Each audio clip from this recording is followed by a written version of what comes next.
법 앞에 형식적으로 평등할지는 몰라도 검찰 앞에서는 매우 불평등합니다. 사람 따라 법의 적용이 완전히 달라지고 있습니다.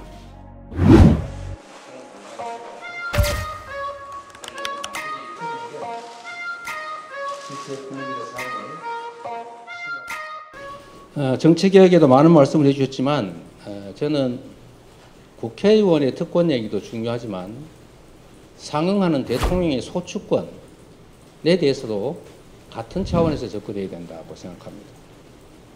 이게 행정 독재 국가로 흘러갈 위험성이 매우 높습니다. 법 앞에 평등을 말씀하시던데 제가 보기에는 법 앞에 형식적으로 평등할지는 몰라도 검찰 앞에서는 매우 불평등합니다. 사람 따라 법의 적용이 완전히 달라지고 있습니다. 이런 측면에서 정치개혁은 심각하게 함께 논의하되 형평성 있게 심도 있게 논의하는 것이 꼭 필요하겠다 이 말씀을 드립니다.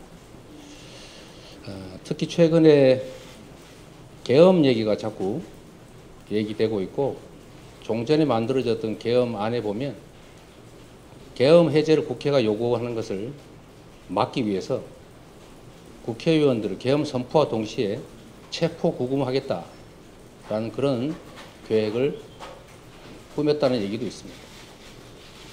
이거 완벽한 독재국가 아닙니까? 이런 문제에 대해서도 우리가 오히려 더 심각하게 고민해야 된다. 정치적 공세가 아니라 국가와 국민 그리고 이 나라의 미래를 위해서 합리적이고 모두가 동의할 수 있는 안들을 만들어야 된다고 생각합니다. 물론 합의가 쉽지 않습니다. 저는 그 중에서도 합의되는 실현 가능한 것부터 먼저 하자 이런 입장을 언제나 가지고 있고 그래서 정치개혁과 관련해서는 우리 한동훈 대표께서도 공개적으로 약속하셨던 지구당 부활 문제만이라도 우선적으로 좀 처리됐으면 좋겠다 그 생각이 듭니다. 정치에서 말은 정말로 중요하죠. 실질적, 실효적 논의가 되기를 기대합니다. 또 한 가지 말씀을 드려야 되는데 이 측면에서 뭐 여당이 하는 일은 아니겠습니다만 이 정치라고 하는 게 죽고 죽이는 전쟁은 아닙니다. 상대도 일정 정도를 얻고 나는 그보다 좀 더 얻겠다. 또 다른 것을 얻겠다. 이렇게 하는 게 정치죠. 제거하는 게 가능하겠습니까?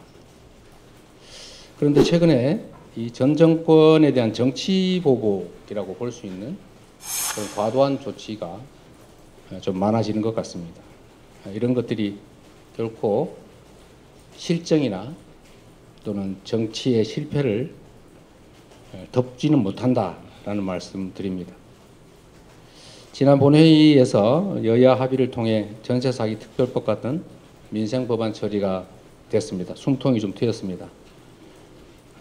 한동훈 대표께서 말씀하시는 것처럼 양보하고 타협하는 정치를 복원해야 되고 가급적이면 차이를 드러내기보다는 공통점, 같은 점들을 좀 찾아내기 위한 노력을 하고 그 같은 점들을 실천하는 그런 출발점이 되기를 기대합니다. 그런 면에서 보면 우리가 대선이든 지방선거든 총선이든 무수히 많은 공약들을 합니다. 이 중에 여야 간의 공통 공약이 있습니다.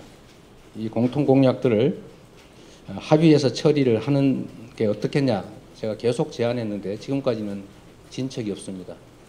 다행히 우리 한 대표께서 좀 전에 합의되는 공감되는 일들은 좀 처리하자 이런 말씀을 해주셨는데 이번에는 아예 우리가 공통 공약 처리를 위한 협의기구나 이런 것들을 만들어서 공식적으로 공개적으로 공통 공약을 처리해 가기를 기대합니다.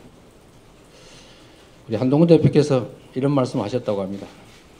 그러라고 63%가 저를 지지했다 이런 말씀을 하셨다고 합니다. 맞는 말씀입니다.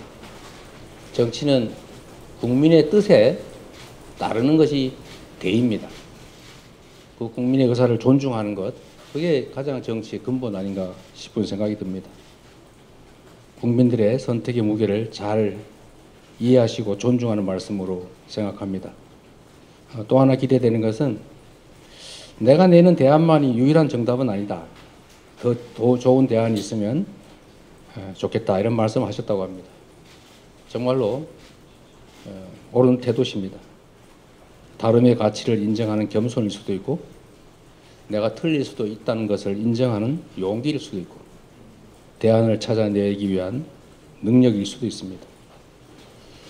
오늘의 어렵게 마련된 이 자리가 우리 국민들에게 조금이라도 기대를, 희망을 만들고 또 새로운 정치의 돌파구를 만들어내는 계기가 되기를 기대합니다.